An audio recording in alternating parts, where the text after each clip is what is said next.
नमस्कार दोस्तों, मैं डॉक्टर विप्लव विश्वास एक बार फिर से अपने चैनल में आप सभी का स्वागत करता हूं। यूजुअली इस चैनल पे हम जो चर्चा करते हैं वो स्वास्थ्य संबंधित विषयों पर आधारित होती है। आज का विषय थोड़ा सा अलग है। जैसा कि हम सभी को ज्ञात है कि पिछले कुछ समय से कोविड-19 महामारी पूरे विश्व में फैली हुई है और इसका सही इलाज, इसका निदान ढूंढने के लिए दुनिया भर की चिकित्सा पद्धतियां, जितने भी सिस्टम्स और मेडिसिन हैं, ये सभी प्रयासरत हैं। कहीं कहीं कुछ पद्धतियों में हमें अच्छी सफलता भी प्राप्त हुई है। इसी कड़ी में अगर मैं बात करूं, मैंने पूर्व में भी बताया था कि हमारे देश में जहां जहां होम्योपैथी के ट्रायल्स हुए हैं, हमें 100% रिजल्ट देखने को मिला है। ऐसे पेशेंट जो कोविड-19 पॉजिटिव थे, होम्योपैथिक मेडिसिन देने के बाद 4-5 दिन में ही उनमें अच्छी खासी रिकवरी देखने को मिली है। 6 से 7 दिन में ऐसे पेशेंट कोविड-19 से नेगेटिव हुए हैं।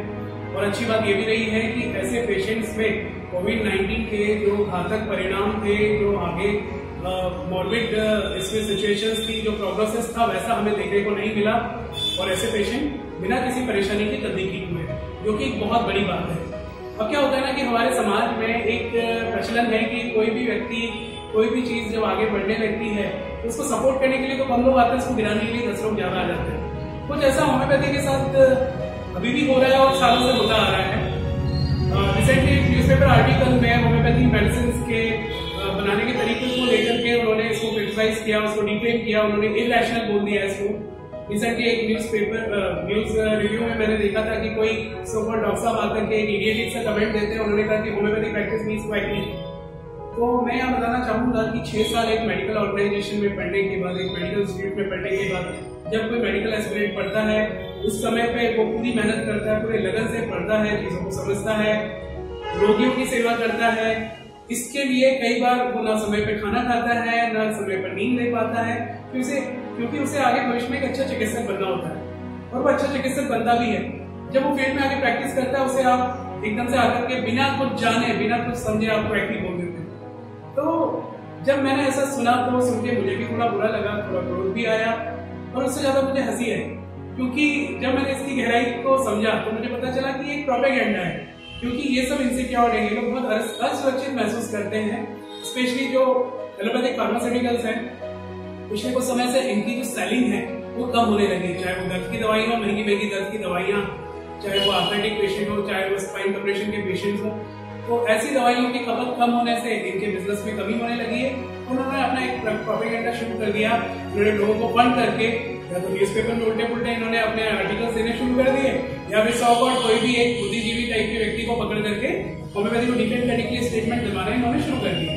अब अगर हम बात करें कि होम्योपैथी किस तरह रैशनल है, क्या साइंटिफिक ग्राउंड्स पे ये मेडिसिन कैसे बनती है और इनकी प्रूविंग कैसे होती है, इसका क्या साइंटिफिक ग्राउंड है, तो मैं यहाँ पर थोड़ा एक्सप्लेनेशन दूंगा कि होम्योपैथिक मेडिसिन जो है, जो ड्रग्स है, ये ड्रग डायनामाइजेशन थ्योरी के ऊपर इनका जो है प्रिंसिपल डिपेंड करता है।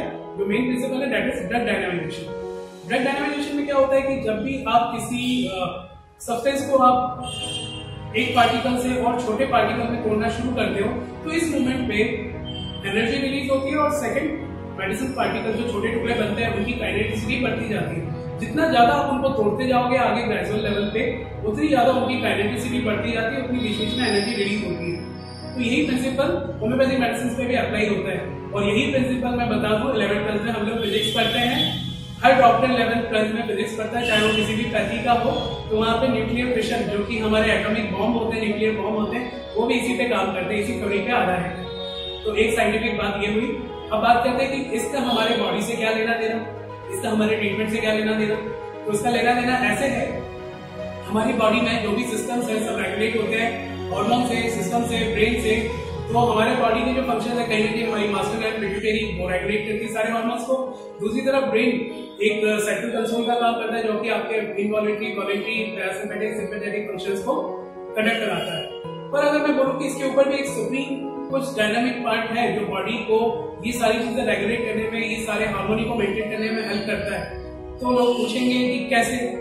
तो इसका एक एग्जांपल मैं देता हूँ कि जब आपकी डेथ होती है तो आप तो डेड हो जाते हो, पर आपके सारे सेल्स एक साथ डेड नहीं होते हैं। सबका बायोलॉजिकल लाइफ अलग अलग होता है। सेल्स के बायोलॉजिकल लाइफ एज पर the organs and the tissues कुछ सेकंड से लेकर के कुछ घंटों तक भी होते हैं। जैसे कि आपके नाखून और बाल काफी घंटों तक बढ़ते रहते हैं।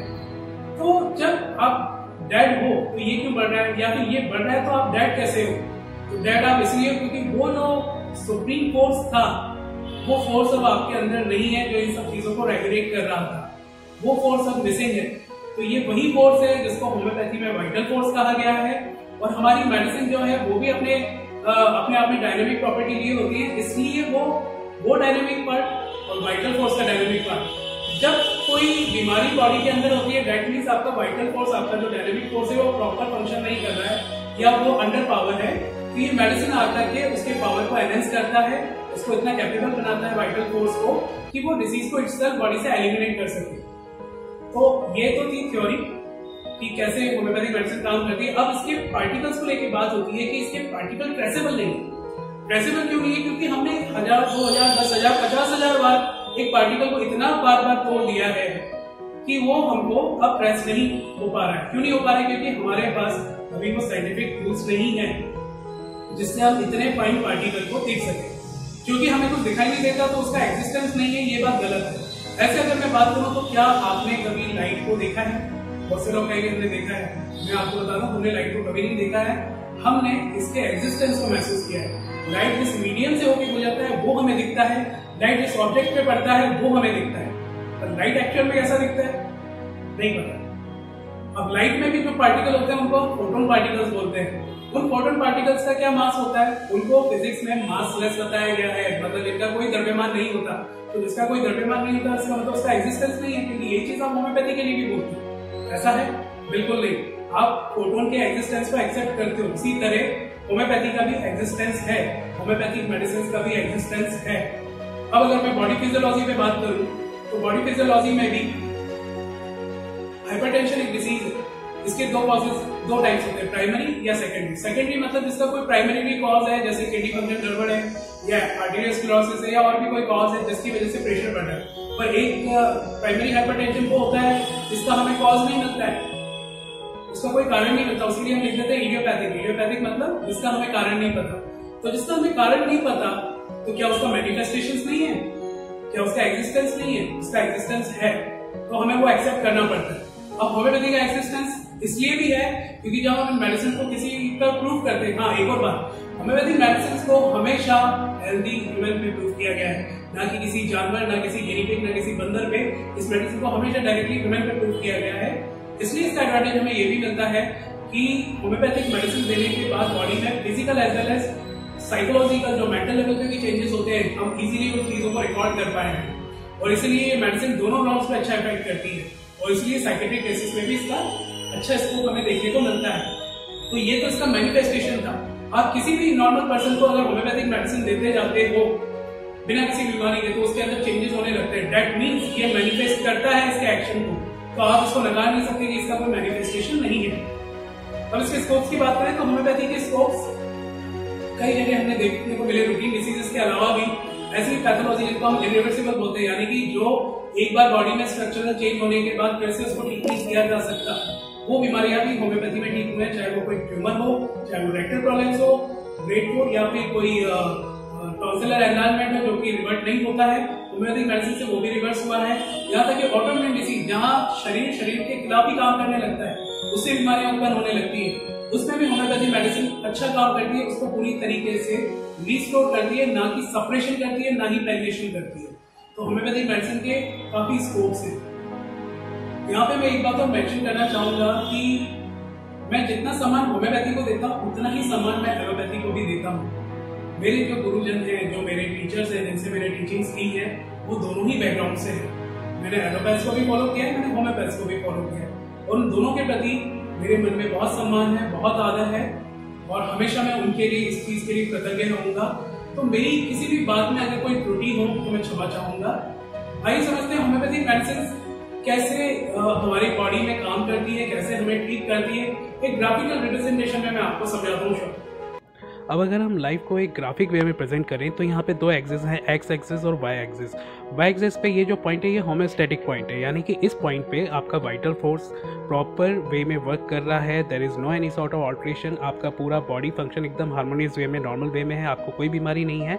तो ये एक स्ट्रेट लाइन पे आपको प्रेजेंट कर रहा है। अब जैसे कोई इनिमिकल फोर्स आता है जो वाइटल फोर्स को अफेक्ट करता है, तो ऐसे में आपकी बॉडी में डेविएशन स्टार्ट होते हैं। फर्स्ट ऑफ ऑल जैसे ये पॉइंट था होम्योस्टैटिक पॉइंट, इसमें डेविएशन हुआ, उसकी वजह से फ्लक्चुएशन फ्लक्चुएशन स्टार्ट होते हैं। ये फ्लक्चुएशन जो है यही आपके मैनिफेस्टेशंस हैं, जैसे कि हाइपरटेंशन हुआ, थायराइड हुआ, डायबिटीज़ हुआ। तो ये जो बीमारियां हम समझते हैं बेसिकली ये फ्लक्चुएशंस है, ये ऑल्ट्रेशंस हैं। तो हम क्या करते हैं, हमें जो मैनिफेस्टेशन दिख रहा है हम उसको डायरेक्ट ट्रीट करना शुरू कर देते हैं। हम एंटी हाइपरटेंसिव देंगे, हम हार्मोनल सप्लीमेंट्स देंगे, हम OHA देंगे, जैसे ये मैनिफेस्टेशंस ठीक हो जाए।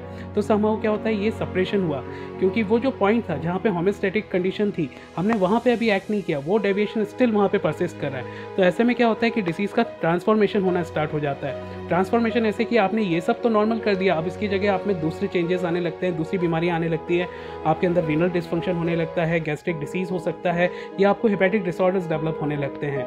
तो यहाँ पे अब होम्योपैथी की बात करें तो होम्योपैथी का एक्शन थोड़ा डिफरेंट होता है। वो डायरेक्ट इन मैनिफेस्टेशंस पे एक्ट नहीं करेगा, वो सबसे पहले जाएगा, वो उस पॉइंट को बैलेंस करेगा जहाँ से वाइटल फोर्स डेविएशन स्टार्ट हुआ है। तो वो उस वाई एक्सिस वाले पॉइंट को हम वापस से रिस्टोर करेंगे नॉर्मल होम्योस्टैटिक पॉइंट पे लाने के लिए, वहाँ पे मेडिसिन एक्ट करती है। तो ये जो फ्लक्चुएशंस थे तो ये ग्रेजुअली ये फ्लक्चुएशंस कम होने लगते हैं, आपका शुगर कंट्रोल होने लगता है, आपका बीपी मेंटेन होने लगता है, आपके थायराइड इम्बैलेंसेस मेंटेन होने लगते हैं, और ऐसे ग्रेजुअली होते होते आपकी जो हेल्थ है फिर से आपके नॉर्मल स्टेट में आ जाती है, फिर से पहले की तरह हार्मोनियस वे में स्ट्रेट लाइन आपको दिखेगी, इसमें कोई फर्दर ट्रांसफॉर्मेशन नहीं होगा। तो this is the difference between the other system of medicine and homeopathy. तो ये एक मैंने ग्राफिकल प्रेजेंटेशन दिया। होपफुली मुझे लगता है आपको ये प्रेजेंटेशन पसंद आया होगा, और अगर आपको ये प्रेजेंटेशन और ये वीडियो पसंद आया तो इसे लाइक करें, दूसरों के साथ शेयर करें, जिससे लोगों को भी पता चले कि होम्योपैथी एक्चुअल में कितना रैशनल है, कितना इफेक्टिव है, कितना साइंटिफिक है। आशा करता हूँ आप सभी स्वस्थ रहें, सुरक्षित रहें। धन्यवाद।